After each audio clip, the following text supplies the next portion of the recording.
The fuck? And Hey, now it works. Okay, well at least it works. I'm gonna stop recording. all right. So there must be a We're weird here. happenstance, but we're here.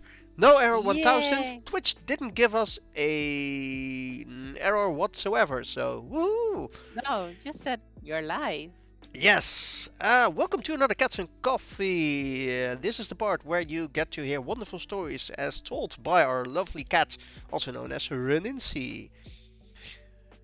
Hi, A- everyone. And as usual, Welcome I'm to the the JOT behind show. the buttons, doing absolutely anything to get this stuff working. So yes, hi, my name is Jay. As per usual, Renincy will be telling a story, and I'll try to summarize the more relevant parts of the chat for Renincy while she does her thing. Are you all ready to Mhm. hear some Japanese fairy tales? Something about a tongue-cutting sparrow? Yeah, which is sounds like this will be an interesting one. I think so as well. Well then, Let's let's go do ahead. this. I'm going on mute. You do your thing. Good luck. Have fun, everyone. Magic. All right. The tongue-cut sparrow. Long, long ago, in Japan, there lived an old man and his wife.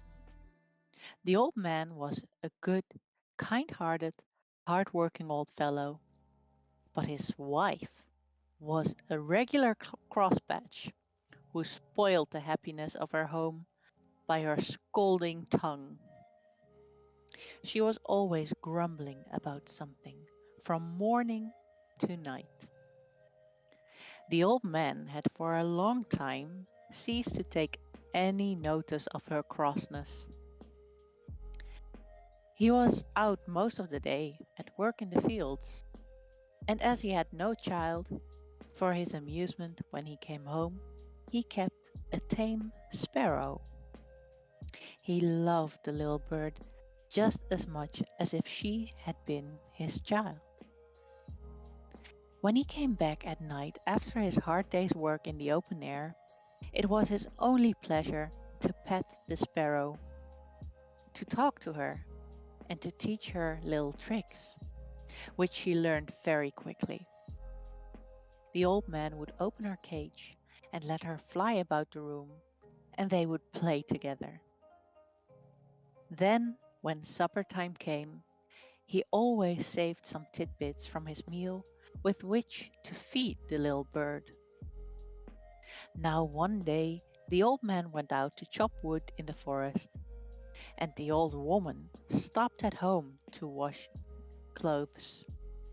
The day before, she had made some starch, and now, when she came to look for it, it was all gone. The bowl, which she had filled full yesterday, was quite empty.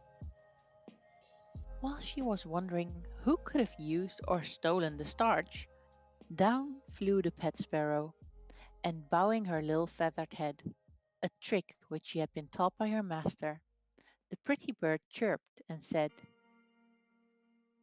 "It is I who have taken the starch. I thought it was some food put out for me in that basin, and I ate it all. If I have made a mistake, I beg you to forgive me. Tweet, tweet, tweet."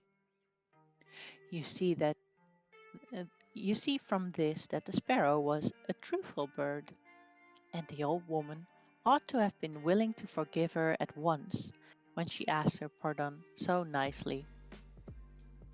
But not so. The old woman had never loved the sparrow, and had often quarreled with her husband for keeping what she called a dirty bird around about the house, saying that it only made extra work for her. Now she was only too delighted to have some cause of complaint against the pet.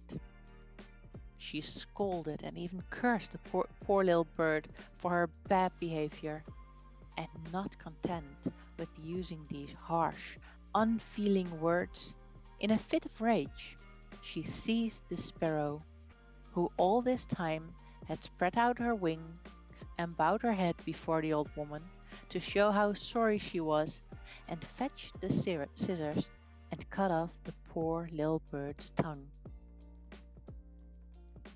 I, sup- I suppose you took my starch with that tongue.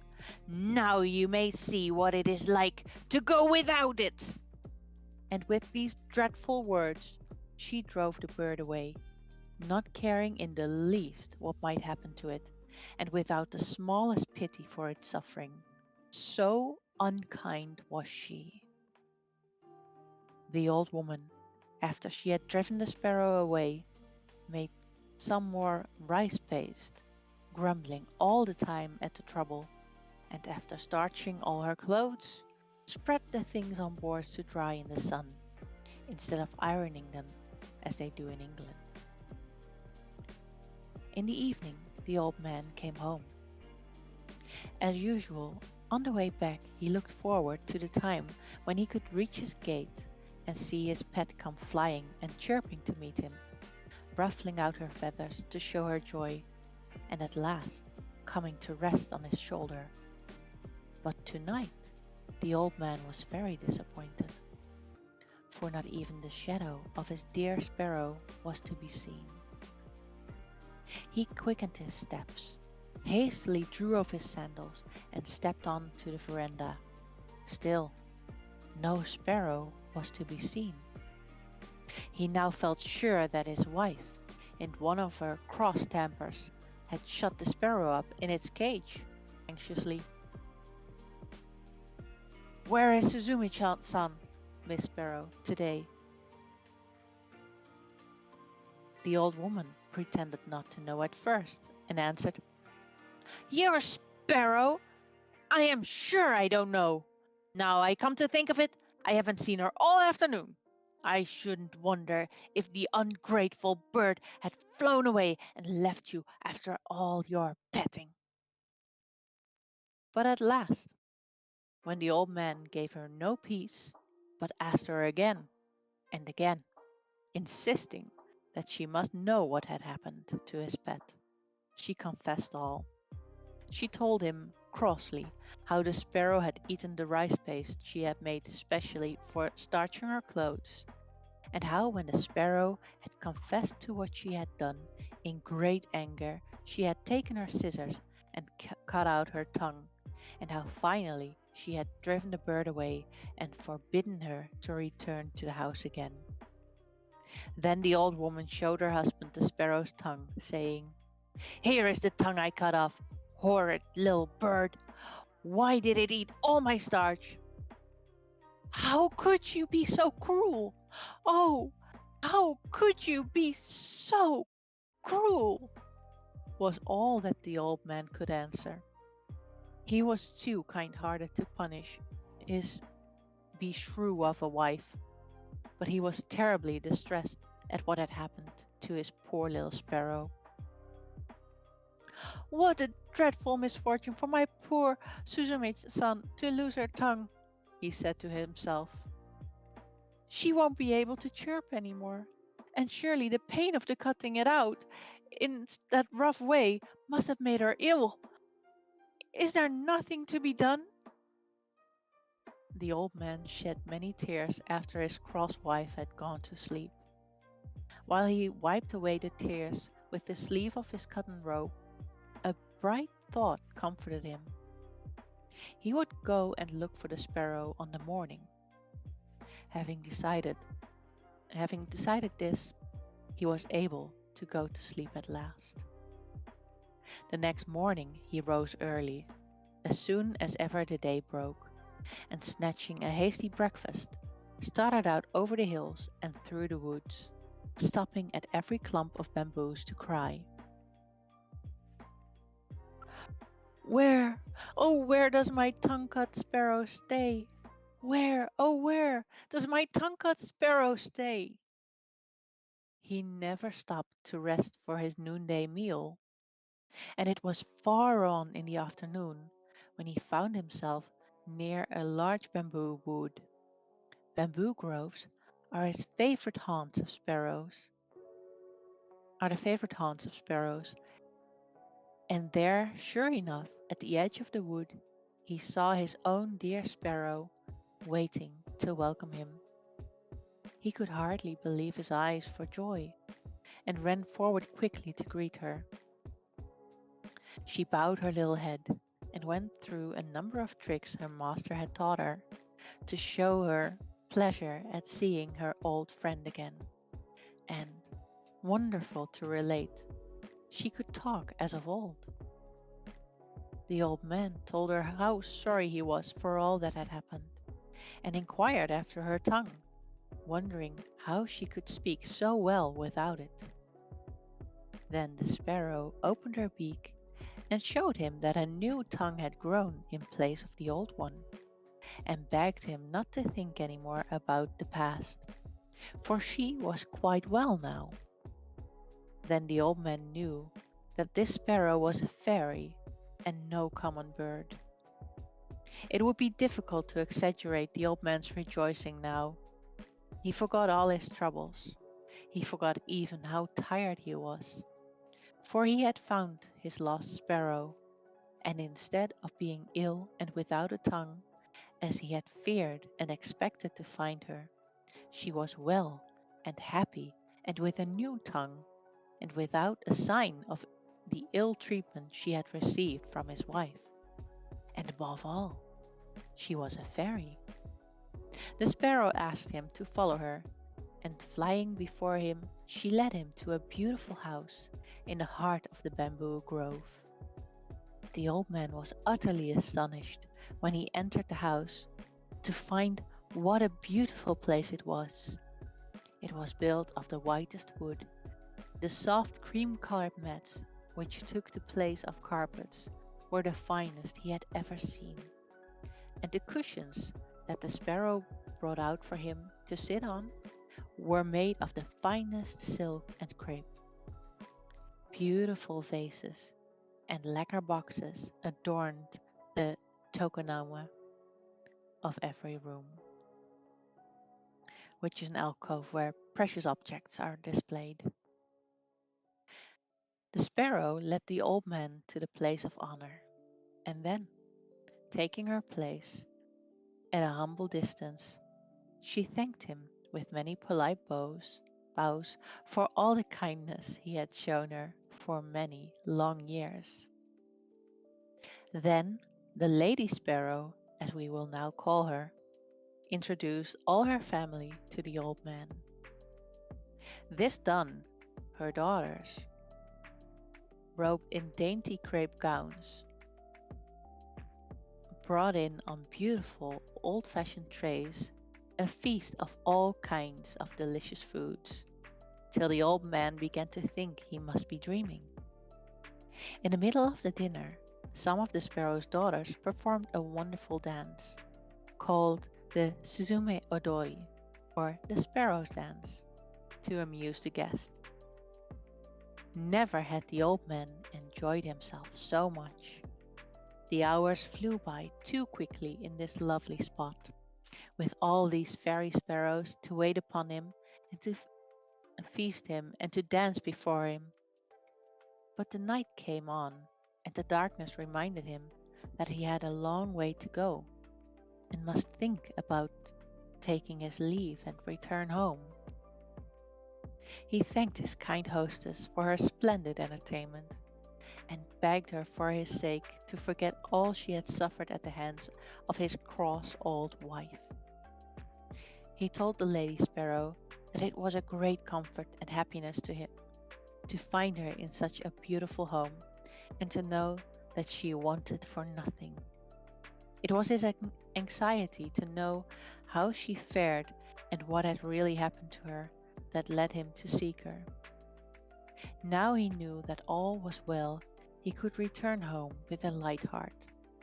If ever she wanted him for anything, she had only to send for him, and he would come at once. The Lady Sparrow begged him to stay and rest several days and enjoy the change. But the old man said he must return to his old wife, who would probably be cross at him for not coming home at the usual time, and to do his work, and therefore Much as he wished to do so, he could not accept her kind invitation. But now that he knew where the Lady Sparrow lived, he would come to see her whenever he had the time. When the Lady Sparrow saw that she could not persuade the old man to stay longer, she gave an order to some of her servants, and they at once brought in two boxes, one large and the other small. These were placed before the old man, and the Lady Sparrow asked him to choose whichever he liked for a present, which she wished to give him. The old man could not refuse this kind proposal, and he chose the smaller box, saying, I am now too old and feeble to carry the big and heavy box. As you are so kind as to say that I may take whichever I like, I will choose the small one, which will be easier for me to carry. Then the sparrows all helped him put it on his back, and went to the gate to see him off, bidding him good-bye with many bows and entreating him to come again whenever he had the time. Thus the old man and his pet sparrow separated quite happily, the sparrow showing not the least ill will for all the unkindness she had suffered at the hands of the old wife. Indeed, she only felt sorrow for the old man, who had to put up with it all his life. When the old man reached home, he found his wife even crosser than usual, for it was late on in the night, and she had been waiting up for him a long time. Where have you been all this time? She asked in a big voice. Why do you come home so late? The old man tried to pacify her by showing her the box of presents he had brought back with him, and then he told her of all that had happened to him, and how wonderfully he had been entertained at the sparrow's house. Now let us see what is in the box, said the old man, not giving her time to grumble again. You must help me open it. And they both sat down before the box and opened it. To their utter astonishment, they found the box filled to the brim with gold and silver coins and many other precious things. The mats of their little cottage fairly glittered as they took out the things one by one and put them down and handled them over and over again. The old man was overjoyed at the sight of the riches that were now his.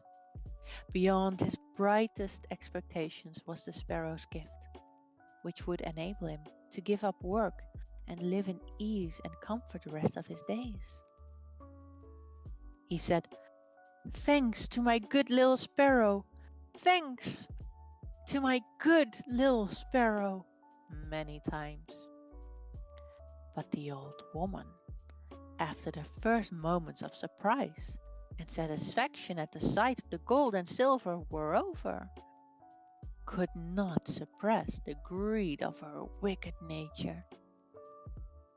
She now began to reproach the old man for not having brought home the big box of presents, for in the innocence of his heart he had told her how he had refused the large box of presents which the sparrows had offered him, preferring the smaller one because it was light and easy to carry home. You silly old man, said she, why did you not bring the large box? Just think what we have lost. We might have had twice as much silver and gold as this. You are certainly an old fool, she screamed, and then went to bed as angry as she could be. The old man now wished that he had said nothing about the big box, but it was too late. The greedy old woman, not contented with the good luck which had so unexpectedly befallen them, and which she so little deserved, made up her mind, if possible, to get more. Early the next morning she got up and made the old man describe the way to the sparrow's house. When he saw what it was in her mind, he tried to keep her from going, but it was useless. She would not listen to one word he said. It is strange that the old woman did not feel ashamed of going to see the sparrow after the cruel way she had treated her in cutting off her tongue in a fit of rage. But her greed to get the big box made her forget everything else. It did not even enter her thoughts that the sparrows might be angry with her, as indeed they were, and might punish her for what she had done. Ever since the Lady Sparrow had returned home in the sad plight in which they had first found her, weeping and bleeding from the mouth, her whole family and relations had done little else but speak of the cruelty of the old woman. How could she, they asked each other, inflict such heavy punishment for such a trifling offense as that of eating some rice paste by mistake? They all loved the old man, who was so kind and good and patient under all his troubles. But the old woman they hated, and they determined, if ever they had the chance, to punish her as she deserved. They had not long to wait. After walking for some hours, the old woman had at last found the bamboo grove which she had made her husband carefully describe, and now she stood before it, crying out, Where is the tongue-cut sparrow's house? Where is the tongue-cut sparrow's house? At last she saw the eaves of the house peeping out from amongst the bamboo foliage. She hastened to the door and knocked loudly. When the servants told the Lady Sparrow that her old mistress was at the door, asking to see her, she was somewhat surprised at the unexpected visit, after all that had taken place, and she wondered not a little at the boldness of the old woman in venturing to come to the house. The Lady Sparrow, however, was a polite bird, and so she went out to greet the old woman, remembering that she had once been her mistress. The old woman intended, however, to waste no time in words. She went right to the point, without the least shame, and said, You need not trouble to entertain me as you did my old man. I have come myself to get the box which he so stupidly left behind. I shall soon take my leave if you will give me the big box. That is all I want. The Lady Sparrow at once consented, and told her servants to bring out the big box. The old woman eagerly seized it and hoisted it on her back, and without even stopping to thank the Lady Sparrow, began to hurry homewards. The box was so heavy that she could not walk fast, much less run, as she would have liked to do. So anxious was she to get home and see what was inside the box. But she had often to sit down and rest herself by the way. While she was staggering along under the heavy load, her desire to open the box became too great to be resisted. She could wait no longer, for the supposed this big box to be full of gold and silver and precious jewels like the small one her husband had received. At last, this greedy and selfish old woman put down the box by the wayside and opened it carefully, expecting to gloat her eyes on a mine of wealth. What she saw, however, so terrified her that she nearly lost her senses.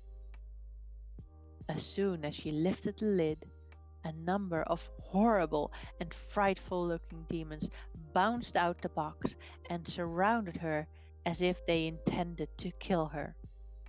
Not even in her nightmares had she ever seen such horrible creatures as her much coveted box contained.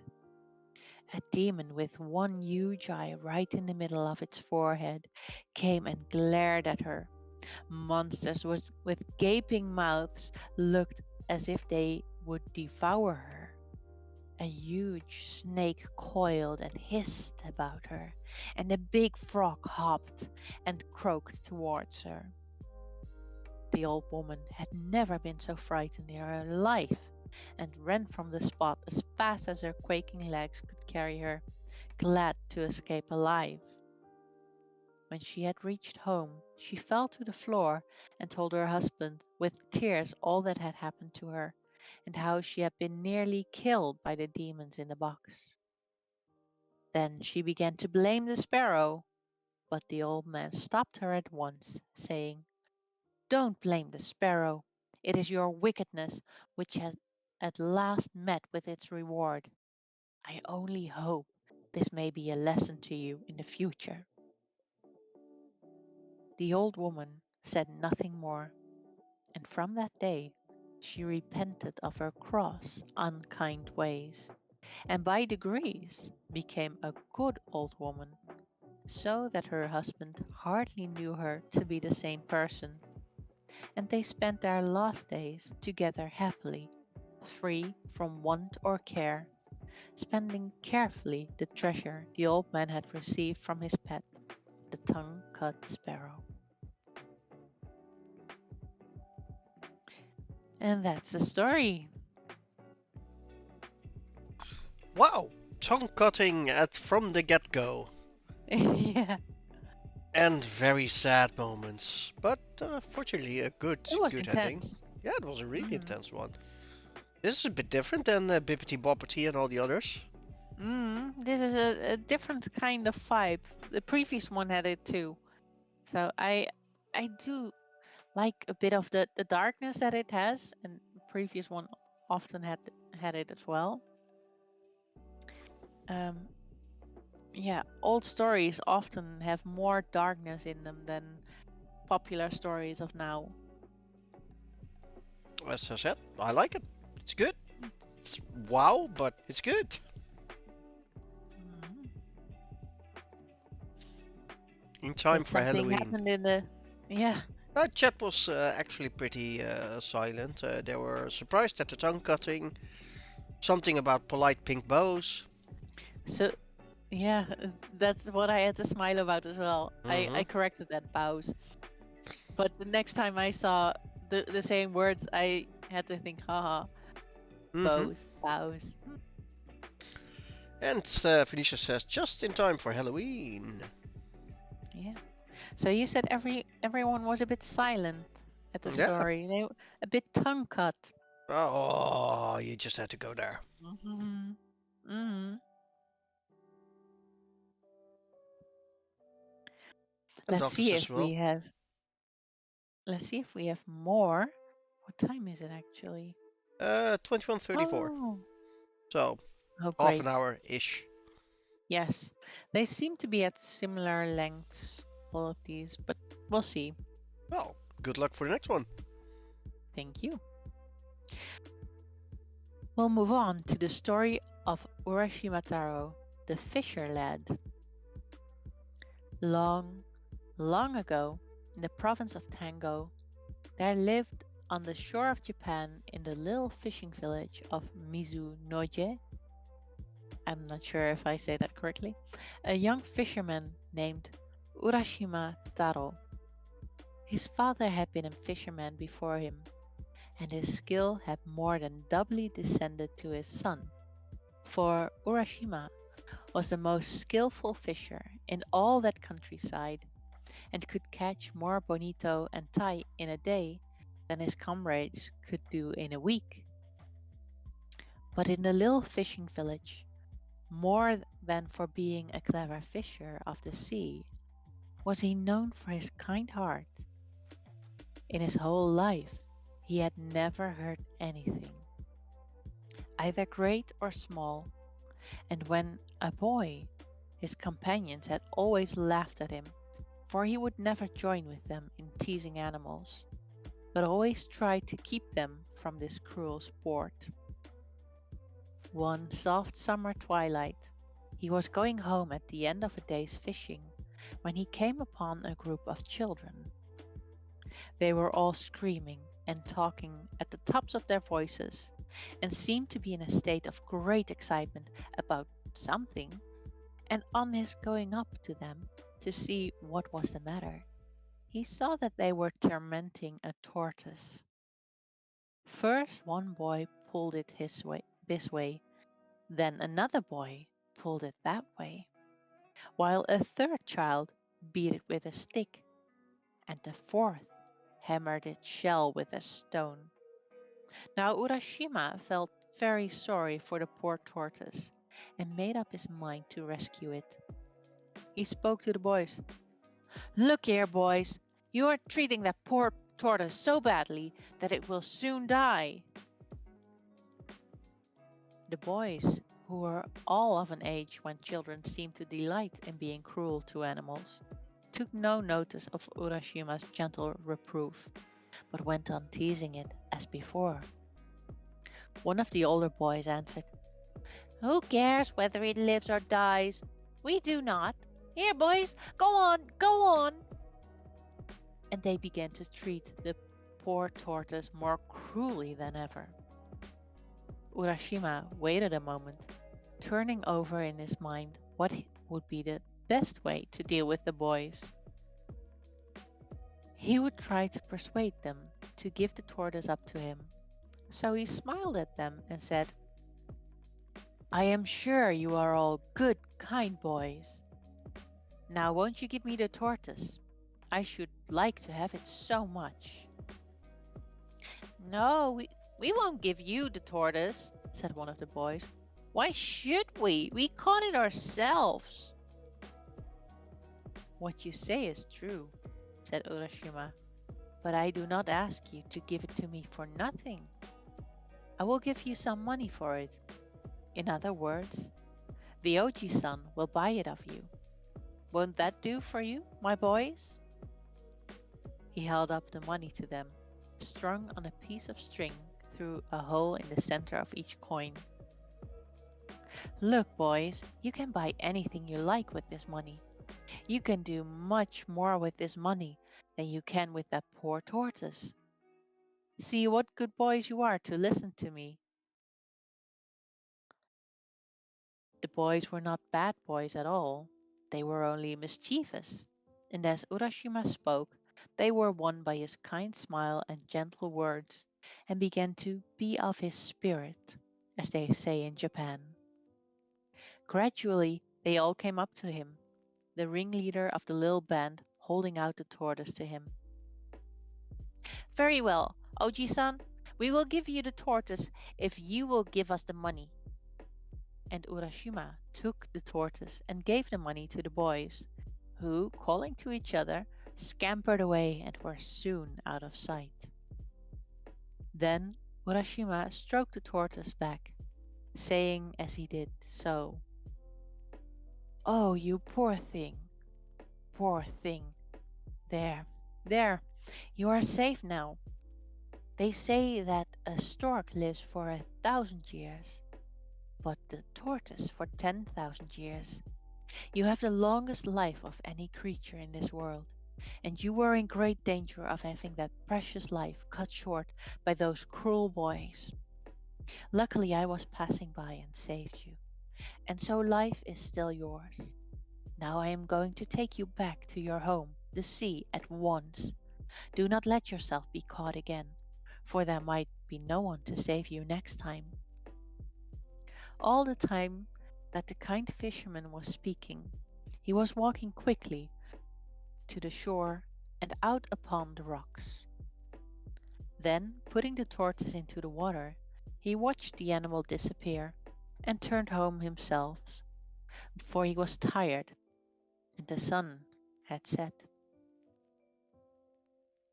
The next morning, Urashima went out as usual in his boat. The weather was fine, and the sea and sky were both blue and soft in the tender haze of the summer morning. Urashima got into his boat and dreamily pushed out to sea, throwing his line as, as he did so.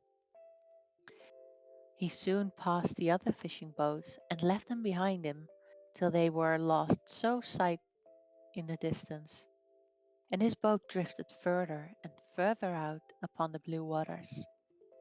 Somehow, he knew not why, he felt unusually happy that morning, and he could not help wishing that, like the tortoise he had set free the day before, he had thousands of years to live instead of his own short span of human life. He was suddenly startled from his reverie by hearing his own name called. Urashima! Urashima! Clear as a bell and soft as a summer wind, the name floated over the sea. He stood up and looked in every direction, thinking that one of the other boats had overtaken him. But gaze as he might over the wide expanse of water, near or far, there was no sign of a boat, so the voice could not have come from any human being. Startled and wondering who or what it was that had called him so clearly, he looked in all directions around him and saw that, without his knowing, a tortoise has come to the side to the boat. Urashima saw with surprise that it was the very tortoise he had rescued the day before. Well, Mr. Tortoise, said Urashima, was it you who called my name just now? The tortoise nodded its head several times and said, Yes, it was I.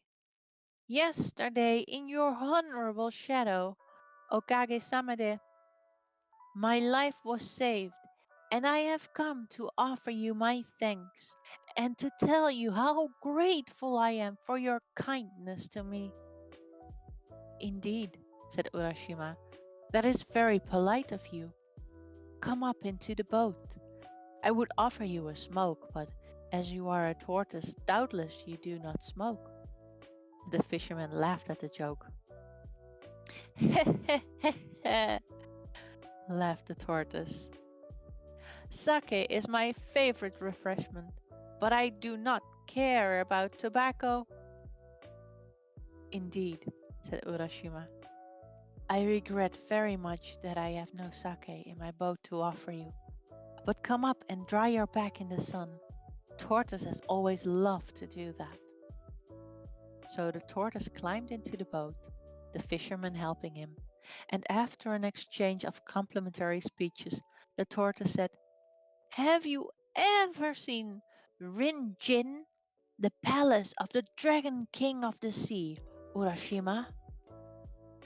The fisherman shook his head and replied, No, year after year the sea has been my home. But though I have often heard of the Dragon King's realm under the sea, I have never yet set eyes on that wonderful place. It must be very far away if it exists at all. Is that really so? You have never seen the Sea King's palace? Then you have missed seeing one of the most wonderful sights in the whole universe. It is far away at the bottom of the sea, but if I take you there, we shall soon reach the place. If you would like to see the king's land, I will be your guide. I should like to go there, certainly, and you are very kind to think of taking me. But you must remember that I am only a poor mortal and have not the power of swimming like sea creatures such as you are. Before the fisherman would say more, the tortoise stopped him, saying, What? You need not swim yourself. If you will ride on my back, I will take you without any trouble on your part. But, said Urashima, how is it possible for me to ride on your small back? It may seem absurd to you, but I assure you that that can do that you can do so. Try it once. Just come and get on my back and see if it is as impossible as you think. As the tortoise finished speaking, Urashima looked at its shell, and strange to say, he saw that the creature had suddenly grown so big that a man could easily sit on its back. This is strange indeed, said Urashima. Then, Mr. Tortoise, with your kind permission, I will get on your back. Dokosho! He exclaimed as he jumped on. The tortoise, with an unmoved face, as if this strange proceeding were quite an ordinary event, said, Now we will set out our leisure. And with these words he leapt into the sea, with Urashima on his back. Down through the water the tortoise dived. For a long time these two strange companions rowed through the sea. Urashima never grew tired, nor his clothes moist with the water. At last, far away in the distance, a magnificent gate appeared, and behind the gate the long, sloping roofs of a palace on the horizon. "Yeah!" exclaimed Urashima. "That looks like the gate of some large palace just appearing. Mr. Tortoise, can you tell what that palace is?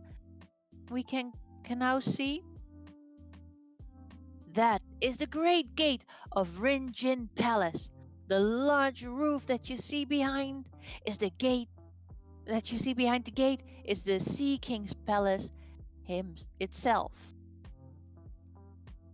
"Then we have at last come to the realm of the Sea King and to his palace," said Urashima. "Yes, indeed," answered the tortoise. "And don't you think we have come very quickly?" And while he was speaking, the tortoise reached the side of the gate. "And here we are, and you must please walk from here." The tortoise now went in front, speaking to the gatekeeper, said, "This is Urashima Taro from the country of Japan. I have had the honor of bringing him as a visitor to this kingdom. Please show him the way." Then the gatekeeper, who was a fish, at once led the way through the gate before them. The red bream, the flounder, the sole, the cuttlefish, and all the chief vassals of the Dragon King of the sea now came out with curly bows to welcome the stranger. "Urashima-sama! Urashima-sama! Welcome to the Sea Palace, the home of the Dragon King and the Dragon King of the Sea. Thrice welcome are you, having come from such a distant journey. And you, Mr. Tortoise, we are greatly indebted to you for all your trouble in bringing Urashima here." Then, turning again to Urashima, they said, "Please follow us this way." And from here, the whole band of fishes became his guides. Urashima, being only a poor fisher lad, did not know how to behave in a palace. But, strange though it was all to him, he did not feel ashamed or embarrassed, but followed his kind guides quite calmly where they led to the inner palace. When he reached the portals, a beautiful princess with her attendant maidens came out to welcome him. She was more beautiful than any human being, and was robed in flowing garments of red and soft green like under the side of a wave. And golden threads glimmered through the folds of her gown. Her lovely black hair streamed over her shoulders in the fashion of a king's daughter many hundreds of years ago, and when she spoke, her voice sounded like music over the water. Urashima was lost in wonder while he looked upon her, and he could not speak. Then he remembered that he ought to bow, but before he could make a low obeisance to the obeisance? The princess took him by the hand and led him to a beautiful hall and to the seat of honor at the upper end, and bade him to be seated. Urashima Taro, it gives me the highest pleasure to welcome you to my father's kingdom, said the princess. Yesterday you set free your tortoise, and I have sent for you to thank you for saving my life, for I was that tortoise. Now, if you like, you shall live here forever in the land of eternal youth, where summer never dies, and where sorrow never comes. And I will be your bride if you will, and we will live happily forever afterwards. And as Urashima listened to her sweet words and gazed upon her lovely face, his heart was filled with a great wonder and joy. And he answered her, wondering if it was not all a dream. Thank you 1,000 times for your kind speech. There is nothing I could wish for more than to be permitted to stay here with you in this beautiful land, of which I have often heard, but have never seen to this day. Beyond all words, this is the most wonderful place I have ever seen. While he was speaking, a train of fishes appeared, all dressed in ceremonial, trailing garments. One by one, silently and with stately steps, they entered the hall, bearing on coral trays delicacies of fish and seaweed, such as no one can dream of. And this wondrous feast was set before the bride and the bridegroom. The bridal was celebrated with dazzling splendor, and in the Sea King's realm there was great rejoicing. As soon as the young pair had pledged themselves in the wedding cup of wine, 3 times 3, music was played, and songs were sung, and fishes with silver scales and golden tails stepped in from the waves and danced. Urashima enjoyed himself with all his heart. Never in his whole life had he sat down to such a marvelous feast. When the feast was over, the princess asked the bridegroom if he would like to walk through the palace and see all there was to be seen. Then the happy fisherman, following his bride, the Sea King's daughter, was shown all the wonders of that enchanted land where youth and joy go hand in hand, and neither time nor age can touch them. The palace was built of coral and adorned with pearls, and the beauties and wonders of the palace were so great that the tongue fails to describe them. But to Urashima, more wonderful than the palace was the garden that surrounded it. Here was to be seen at one time the scenery of 4 different seasons. The beauties of summer and winter, spring and autumn were displayed to the wandering visitor at once. First, when he looked to the east, the plum and cherry trees were seen in full bloom. The nightingales sang in the pink avenues, and butterflies flitted from flower to flower. Looking to the south, all of the trees were green in the fullness of summer, and the day cicala and the night cricket chirped loudly. Looking to the west, the autumn maples were ablaze like a sunset sky, and the chrysanthemums were in perfection. Looking to the north, the change made Urashima start, for the ground was silver white with snow, and trees and bamboos were also covered with snow, and the pond was thick with ice. And each day there were new joys and new wonders for Urashima, and so great was his happiness that he forgot everything, even the home he had left behind, and his parents, and his own country. and 3 days passed without his even thinking of all he had left behind. Then his mind came back to him, and he remembered who he was, and that he did not belong to this wonderful land, or the Sea King's palace.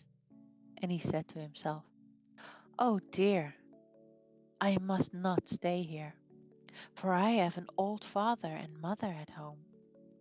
What can have happened to them all this time? How anxious they must have been these days when I did not return as usual. I must go back at once without letting one more day pass." And he began to prepare for the journey in great haste. Then he went to his beautiful wife, the princess, and bowing low before her, he said, "Indeed, I have been very happy with you for a long time, Otohime sama," for that was her name, "and you have been kinder to me than any words can tell. But now I must say goodbye. I must go back to my old parents." But Otohime sama began to weep and said softly and sadly, "Is it not well with you here, Urashima, that you wish to leave me so soon? Where is the haste? Stay with me yet another day only." But Urashima had remembered his old parents, and in Japan the duty to parents is stronger than everything else, stronger even than pleasure or love, and he would not be persuaded, but answered, "Indeed, I must go. Do not think that I wish to leave you. It is not that. I must go and see my old parents. Let me go for one day, and I will come back to you." "Then," the princess said sorrowfully, "there is nothing to be done. I will send you back today to your father and mother, and instead of trying to keep you with me one more day, I shall give you this as a token of our love. Please take it back with you."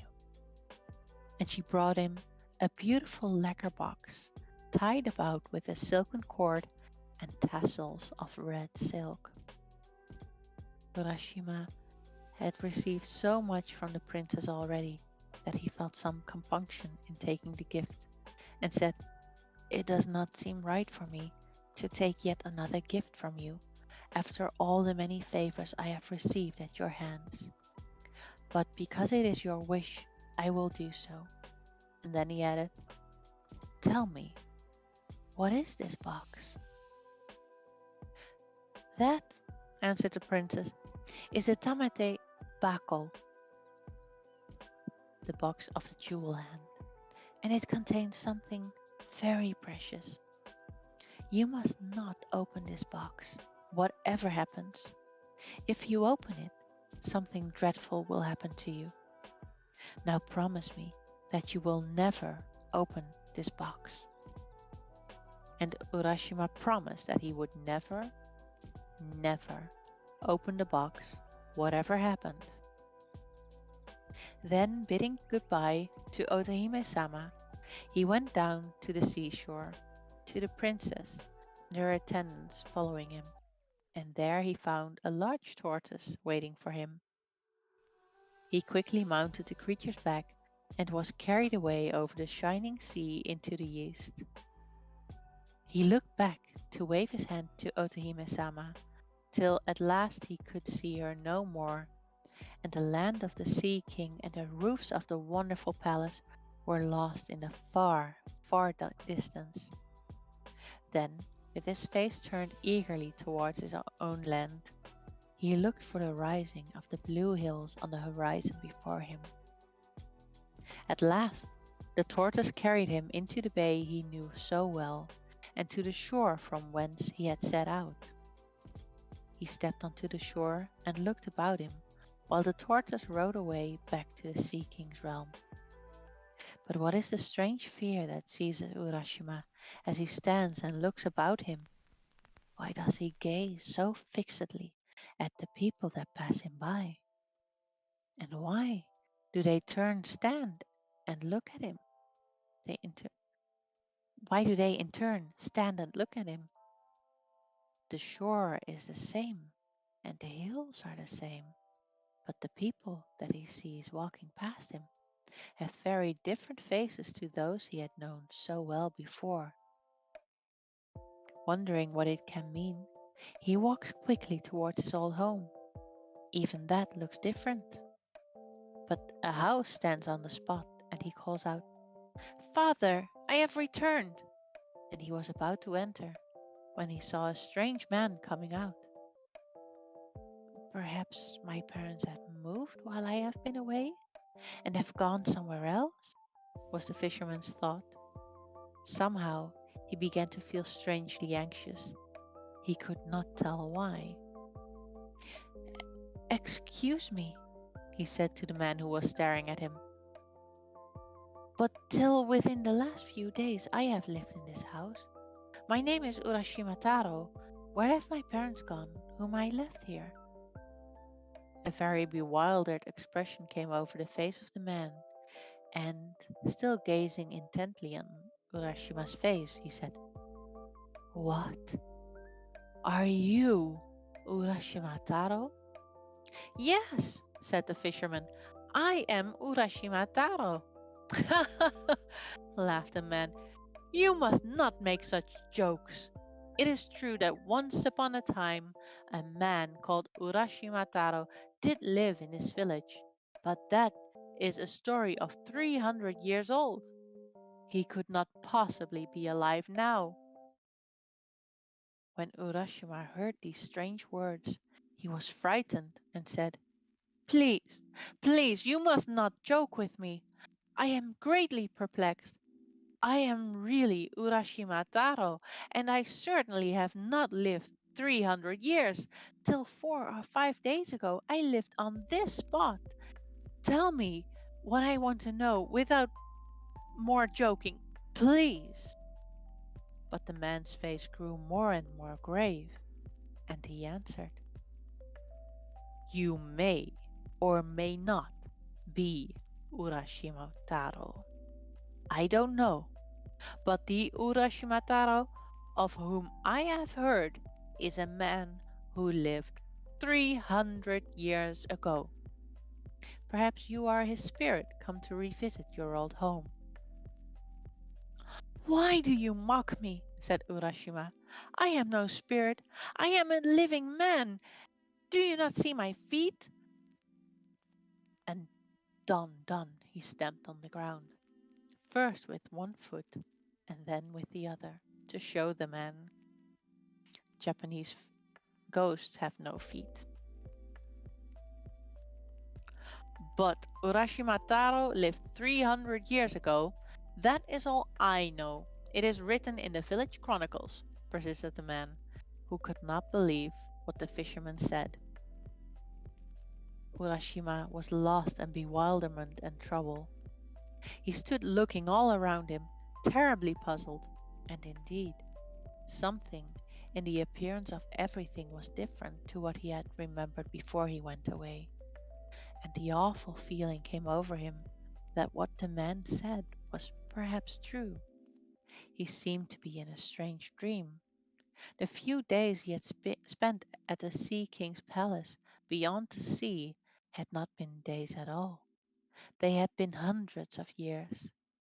And in that time his parents had died, and all the people he had ever known, and the village had written down his story.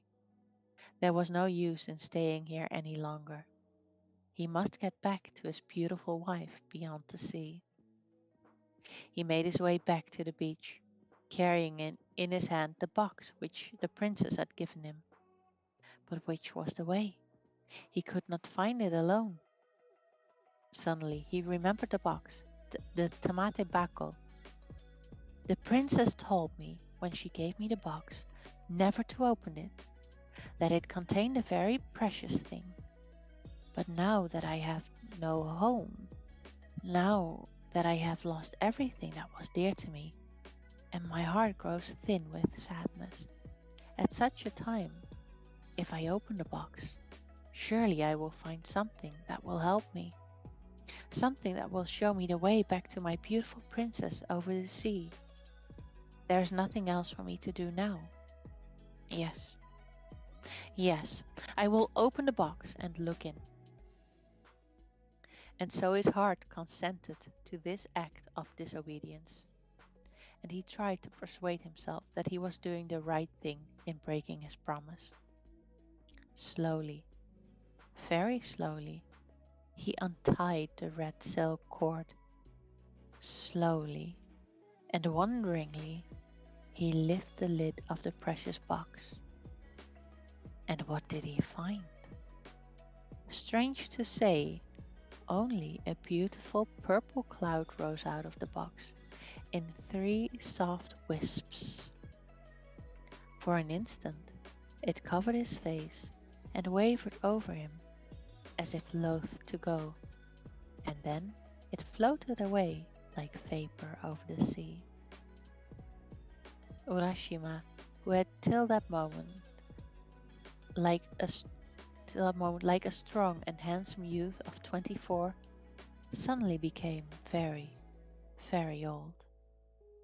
His back doubled up with age, his hair turned snowy white, his face wrinkled, and he fell down dead on the beach. Poor Urashima. Because of his disobedience, he could never return to the Sea King's realm or the lovely princess beyond the sea. Little children, never be disobedient to those who are wiser than you, for disobedience was the beginning of all the miseries and sorrows of life. Again, A- hardcore story. Hardcore story. This one doesn't have a happy ending. Oh, Bromstein already asked if this was a book of animal torture. And Phoenicia and Doctor were talking about the fact that the Mysterio Pandora boxes are actually a recurring theme. Yeah, in all three stories so far. And Furry has gone to sleep a couple of minutes ago. And Bromstein Voss says how easy you lose track of time when you're having fun. Yeah, 300 years. That is quite some time. See you later, Doctor. Good night. It's a story about disobedience. But disobedience is so much fun. So if you're I mean, these children's stories. So if you're disobedient, you die, and you miss Yeah, everyone you love. yeah, yeah. Everyone else dies. All your friends, your parents will die. You will lose your bride. You will lose your fortune. You will lose your happiness. Yeah, you will shrivel up, old and broken and sorrowful, and Thank you there for will be starring in this nothing story. left. Yeah. I mean, we've talked about being kind to your characters and stuff like that, but No, wow, not here. No, nothing of it. All right, I think we have one more story to go. yay! I'm assuming everyone is up for one more story. Yes, Yes, we okay. have 20 more minutes, so You we'll can do see if it. this one. All right. So The farm. Oh, with yes? the story, I mean, most of the things you said, suddenly I heard that weird, rather racist Japanese tone with some of it. I am Racist? yeah, no, it's not. I imagine saying some things in that weird stereotypical voice you use for certain countries like Japan. I am the fisherman and stuff like that. I mean, this was really weird. Oh, Must be the cold medicine talking. I am not aware, No, but no, but that's what I heard. So, okay. and Pharaoh says, farmer, badger, back to the Potter universe. Eh, We shall see. good luck. Thank you. The farmer and the badger. Long, long ago, there lived an old farmer and his wife who had made their home in the mountains, far from any town. Their only neighbor was a bad and malicious badger. This badger used to come out every night and run across the farmer's field and spoil the vegetables and the rice with which the farmer spent his time in carefully cultivating. The badger at last grew so ruthless in his in his mischievous work, and did so much harm everywhere on the farm that the good-natured farmer could not stand it any longer, and determined to put a stop to it. So he lay in wait day after day and night after night with a big club, hoping to catch the badger. But all in vain. Then he laid traps for the wicked animal. The farmer's trouble and patience was rewarded, for one fine day, on going his rounds, he found the badger caught in a hole he had dug for that purpose.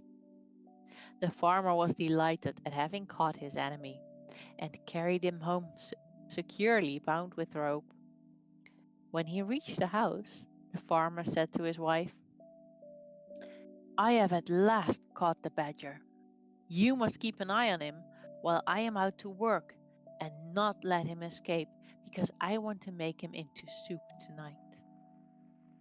Saying this, he hung the badger up to the rafters on his storehouse, and went out to his work in the field. The badger was in great distress, for he did not at all like the idea of being made into soup that night, and he thought and thought for a long time, trying to hit upon some plan by which he might escape. It was hard to think clearly in his uncomfortable position, for he had been hung upside down. Very near him, at the entrance of the storehouse, looking out towards the green fields and the trees and the pleasant sunshine, stood the farmer's old wife, pounding barley. She looked tired and old.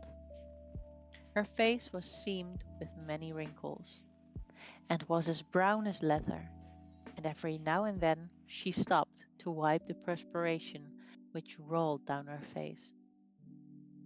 "Dear lady," said the wily badger, "you must be very weary doing such heavy work in your old age. Won't you let me do that for you? My arms are very strong, and I could relieve you for a little while."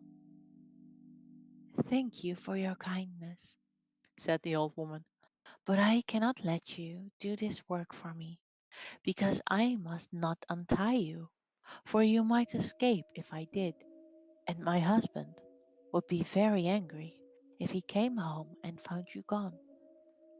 Now, the badger is one of the most cunning of animals, and he said again in a very sad, gentle voice, "You are very unkind. You might untie me, for I promise not to try to escape. If you are afraid of your husband, I will let you bind me again before his return, when I have finished pounding the barley. I am so tired and sore tied up like this. If you would only let me down for a few minutes, I would indeed be thankful." The old woman had a good and simple nature, and could not think badly of anyone. Much less did she think that the badger was only deceiving her in order to get away. She felt for the animal, sorry too for the animal, as she turned to look at him. He looked in such a sad plight, hanging downwards from the ceiling by his legs, which were all tied together so tightly that the rope and the knots were cutting into the skin. So, in the kindness of her heart, and believing the creature's promise that he would not run away, she untied the cord and let him down. The old woman then gave him the wooden pestle and told him to do the work for a short time while she rested. He took the pestle, but instead of doing the work as he was told, The badger at once sprang upon the old woman and knocked her down with the heavy piece of wood. He then killed her and cut her up and made soup of her, and waited for the return of the old farmer. The old man worked hard in his field all day, and as he worked, he thought with pleasure that no more now would his labor be spoiled by the destructive badger. Toward sunset, he left his work and turned to go home. He was very tired, but the thought of the nice supper of hot badger soup awaiting his return cheered him. He thought that the badger might get free and take revenge on the poor old woman. Never, never once came into his mind. The badger meanwhile assumed the old woman's form, and as soon as he saw the old farmer approaching, came out to greet him on the veranda of the little house, saying, "So, you have come back at last. I have made the badger soup and have been waiting for you for a long time." The old farmer quickly took off his straw sandals and sat down before his tiny dinner tray. The innocent man never even dreamed that it was not his wife, but the badger who was waiting upon him, and asked at once for the soup. Then the badger suddenly transformed himself back to his natural form and cried out, "You wife-eating old man! Look out for the bones in the kitchen!" Laughing loudly and derisively, he escaped out of the house and ran away to his den in the hills. The old man was left behind alone. He could hardly believe what he had seen and heard. Then, when he understood the whole truth, he was so scared and horrified that he fainted right away. After a while, he came round and burst into tears. He cried loudly and bitterly. He rocked himself to and fro in his hopeless grief. It seemed too terrible to be real that his faithful old wife had been killed and cooked by the badger while he was working quietly in the fields, knowing nothing of what was going on at home, and congratulating himself on having once for all got rid of the wicked animal who had so often spoiled his fields. And oh, the horrible thought! He had very nearly drunk the soup which the creature had made of his poor old woman. "Oh dear! Oh dear! Oh dear!" he wailed aloud. Now not far away there lived in the same mountain a kind, good-natured old rabbit. He heard the old man crying and sobbing, and at once set out to see what was the matter, and if there was anything he could do to help his neighbor. The old man told him all that had happened. When the rabbit heard the story, he was very angry at the wicked and deceitful badger, and told the old man to leave everything to him, and he would avenge his wife's death. The farmer was at last comforted, and, wiping away his tears, thanked the rabbit for his goodness in coming to him in distress. The rabbit, seeing that the farmer was growing calmer, went back to his home to lay his plans for the punishment of the badger. The next day the weather was fine, and the rabbit went out to find the badger.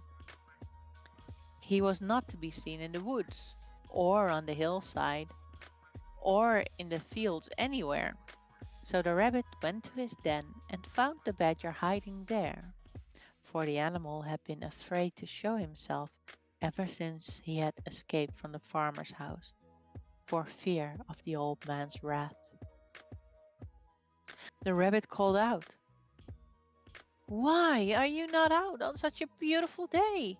Come out with me, and we will go and cut grass on the hills together." The badger, never doubting but that the rabbit was his friend, willingly consented to go out with him. only too glad to get away from the neighborhood of the farmer and the fear of meeting him. The rabbit led the way miles away from their homes, out on the hills where the grass grew tall and thick and sweet. They both set to work to cut down as much as they could carry home, to store it up for winter's food. When they had each cut down all they wanted, they tied it in bundles and then started homewards, each carrying his bundle of grass on his back. This time the rabbit made the badger go first. When they had gone a little way, the rabbit took out a flint and steel, and striking it over the badger's back as he stepped along in front, set his bundle of grass on fire. The badger heard the flint striking and asked, "What is that noise? Crack, crack?" "Oh, that is nothing," replied the rabbit. "I only said crack, crack because the mountain is called Crackling Mountain." The fire soon spread in the bundle of dry grass on the badger's back. The badger, hearing the crackle of the burning grass, asked, "What is that?" "Now we have come to the burning mountain," answered the rabbit. By this time the bundle was nearly burned out, and all the hair had been burnt off the badger's back. He now knew what had happened by the smell of the smoke of the burning grass. Screaming with pain, the badger ran as fast as he could to his hole. The rabbit followed and found him lying on his bed, groaning with pain. "What an unlucky fellow you are," said the rabbit. "I can't imagine how this has happened. I will bring you some medicine which will heal your back quickly." The rabbit went away glad and smiling to think that the punishment upon the badger had already begun. He hoped that the badger would die of his burns, for he felt that nothing could be too bad for the animal, who was guilty of murdering a poor helpless old woman who had trusted him. He went home and made an ointment by mixing some sauce and red pepper together. He carried this to the badger, but before putting it on, he told him that it would cause him great pain, but that he must bear it patiently, because it was a very wonderful medicine for burns and scalds and such wounds. The badger thanked him and begged him to apply it at once. But no language can describe the agony of the badger as soon as the red pepper had been pasted all over his sore back. He rolled over and howled loudly. The rabbit, looking on, felt that the farmer's wife was beginning to be avenged. The badger was in bed for about a month, but at last, in spite of the red pepper application, his burns healed and he got well. When the rabbit saw that the badger was getting well, he thought of another plan by which he could compass the creature's death. So he went one day to pay the badger a visit and to congratulate him on his recovering. During the conversation, the rabbit mentioned that he was going fishing and described how pleasant fishing was when the weather was fine and the sea smooth. The badger listened with pleasure to the rabbit's account of the way he had passed his time now, and forgot all his pains and his month's illness, and thought what fun it would be if he could go fishing too. So he asked the rabbit if he would take him the next time he would go out to fish. This was just what the rabbit wanted, so he agreed. Then he went home and built two boats, one of wood and the other of clay. At last they were both finished, and as the rabbit stood and looked at his work, he felt that all his trouble would be well rewarded if his plan succeeded. and he could manage to kill the wicked badger now. The day came when the rabbit had arranged to take the badger fishing. He kept the wooden boat himself and gave the badger the clay boat.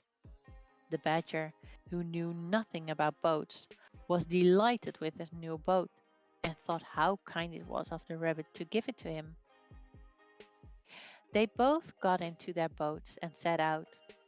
After going some distance from the shore, the rabbit proposed that they should try their boats and see which one would go the quickest. The badger fell in with the proposal, and they both set to work to row as fast as they could for some time. In the middle of the race, the badger found his boat going to pieces, for the water now had begun to soften the clay. He cried out in great fear for the rabbit to help him, but the rabbit answered that he was avenging the old woman's murder, and that this had been his intention all along, and that it was happy to think that the badger had at last met his deserts for all his evil crimes, and was drowned with no one to help him. Then he raised his oar and struck the badger with all his strength till he fell with the sinking clay boat and was seen no more. Thus at last he kept his promise to the old farmer. The rabbit now turned and rowed shorewards, and having landed and pulled his boat upon the beach, hurried back to tell the old farmer everything, and how the badger, his enemy, had been killed. The old farmer thanked him with tears in his eyes. He said that till now he could never sleep at night, or be at peace in the daytime, thinking of how his wife's death was unavenged. But from this time he would be able to sleep and eat as of old. He begged the rabbit to stay with him and share his home. So from this day the rabbit went to stay with the old farmer, and they both lived together as good friends to the end of their days. So, moral of the story: kill your enemies before they become a bigger problem. Yes, yes. No boxes, says Professor Voss. Don't don't capture anyone. Don't capture your enemies to kill them later. Just kill them now. You know, don't postpone. That's maybe the thing.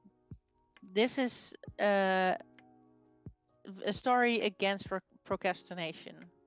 Yeah, I think so too. Pharaohs had a few funny comments, but the one that stuck the most to me was if you imagine the rabbit speaking like Bugs Bunny, it becomes funny. Pharaohs also Yeah, says kill them with kindness, yeah, or an oar to the face while you're drowning. turn your enemies into soup. Mm-hmm. And Girius had one for the previous story. He was civil and disobedient. Does this count as civil disobedience? Yeah, And I that guess, was but it. still, it was not rewarded. And I think you managed to finish with 7 minutes to spare. Really? Yes, No, the stream has only been one on minute. for one hour and 23 minutes. Ah, yes. Is that so? Were we that late? You can't hit it with you can't do it in No, seven no, no. minutes. Not in the way you usually read. No, I cannot make this into 7 minutes. Is there anything fun? Oh, maybe we should do one of your challenges with the songs. Oh, yeah, I can do one of those. Give me a second. I need to find And the song. otherwise, I will find one and then I will read it to you. Oh, good. Cool. Let's do that. All right. Let's see. I will find it on my phone. That way you cannot that see. that would have been easy. Like, hey. Yeah. Hmm.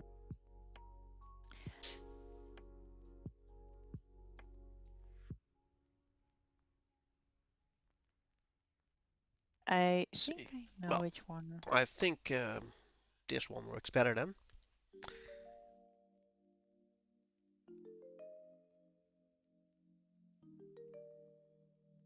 All right. Sitting here, wasted and wounded, at this old piano, trying hard to capture the moment of this morning I don't know. 'Cause a bottle of vodka still lodged in my head, and some blonde gave me nightmares. Think that she is still in my bed. As I dream about movies, they won't as I dream about movies they won't make of me when I'm dead. With an ironclad fist, I wake up and I French kiss the morning, while some marching band keeps its own beat in my head. While we're talking about all of the things that I long to believe about love, the truth, and what you mean to me, the truth is, baby, you're all that I need. And if I continue now, I don't then we know go this to the one. chorus. I don't know this one. You do, but I'll continue. I want to lay you down in a bed of roses. Oh! Mm, For I know tonight, that I'll one. sleep in a bed Yes. of nails. Oh. Oh, wow. It Yeah. starts actually quite rough and cool, but but then what Yeah, that eventually. switch. Hmm. Okay. Um.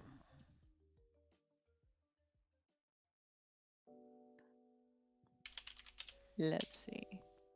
Okay, I've got one for you. Give me a second. Cool.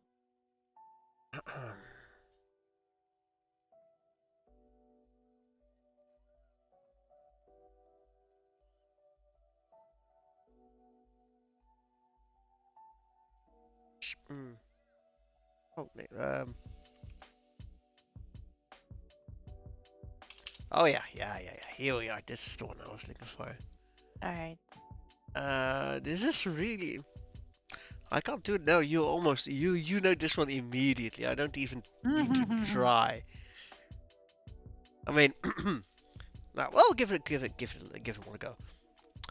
Look into my eyes. You will see what you mean You to mean me. to me, Yeah, see, it was way too easy. but I don't know the song. I just know how it continues. Okay. Search your heart. Search your soul. Ferris is on it already. And when you find me there, you'll search no more. Yeah, I don't know the title, but I know the lyrics. Then I'm going to finish it.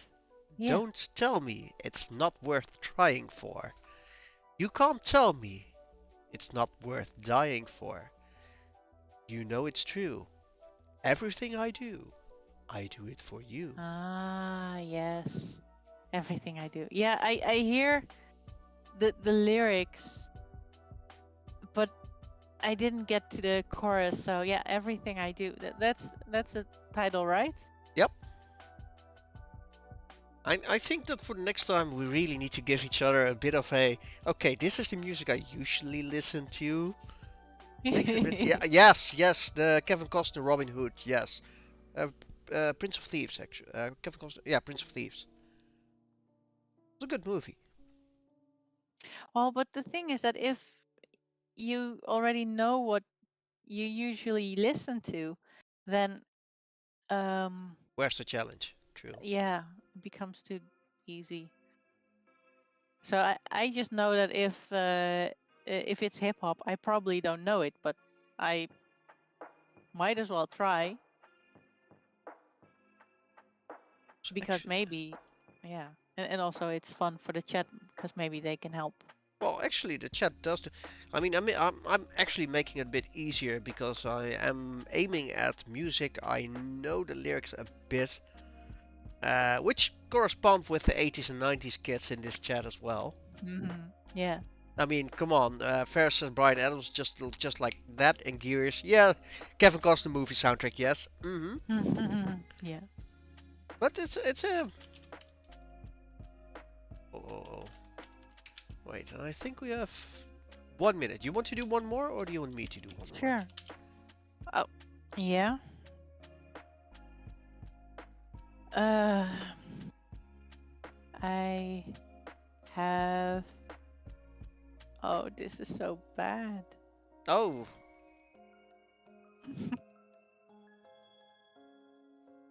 You know you love me. I know you care. Just shout whenever, and I'll be there. You want my love. You want my heart. And we will never, ever, ever be apart. Are we an item? Girl, quit playing. We're just friends.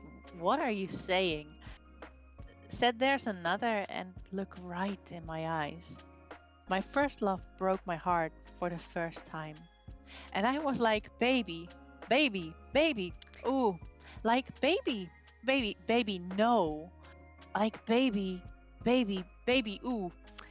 Thought you'd always be mine, mine. Baby, baby, baby, ooh. I'm guessing the Baby, song is baby, called baby, Baby. no. By who?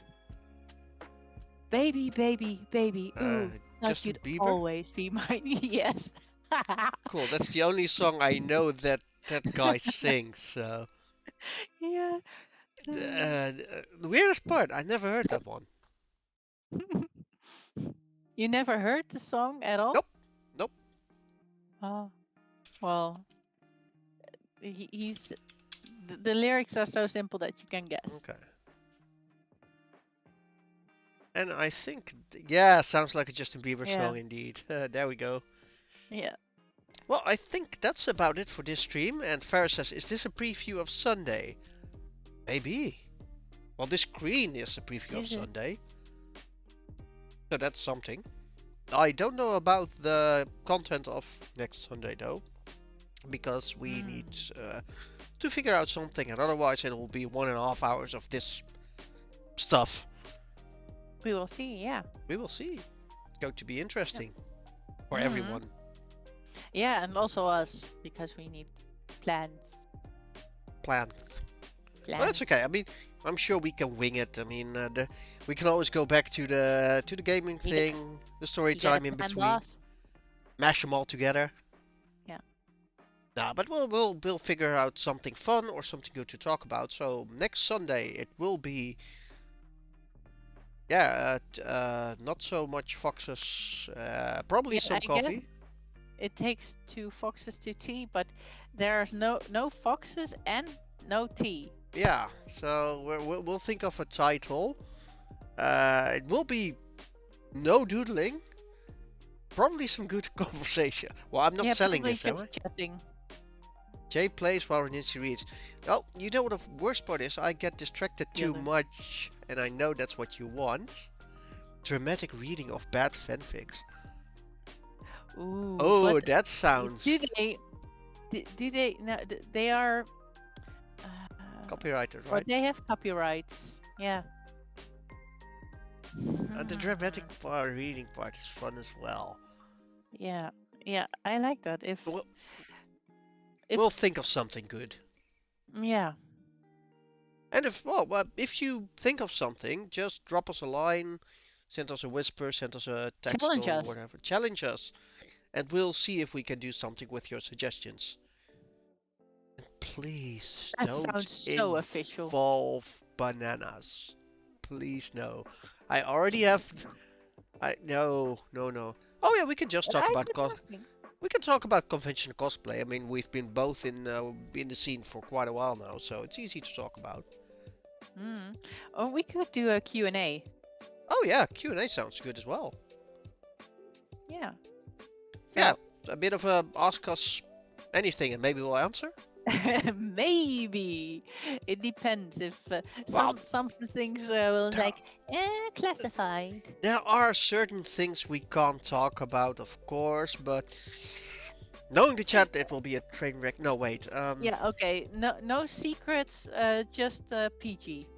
Yeah, but it's going. I mean, I don't mind, and I don't mind to do an ask us a lot. Yeah. Think Ask us almost anything. almost anything, and we might Ask answer. ask us the clothes of our bodies. Oh, That that's does not easy. translate. That's easy. I can see my hoodie hanging around here. So Yeah. Yeah, I have some things lying around as well. Oh, good, I'm not the only No. one. So anyway, next Sunday will be a yeah, not so usual stream. Wow, I mean, th- this th- Yeah. this ending is usually baked in my head right now. Now, next Sunday will be a unusual stream where Elsa will be off busy having vacation while will be hard at work streaming. Yep. Now, the stream is where the real fun will be. Elsa Strip. thinks she's on a holiday, but she's missing out. Yep. Boy, really, she is. Pharaoh says strip Q&A. Pharaoh, if you want to see me without a shirt, you have to look up the Diablo movie I posted earlier.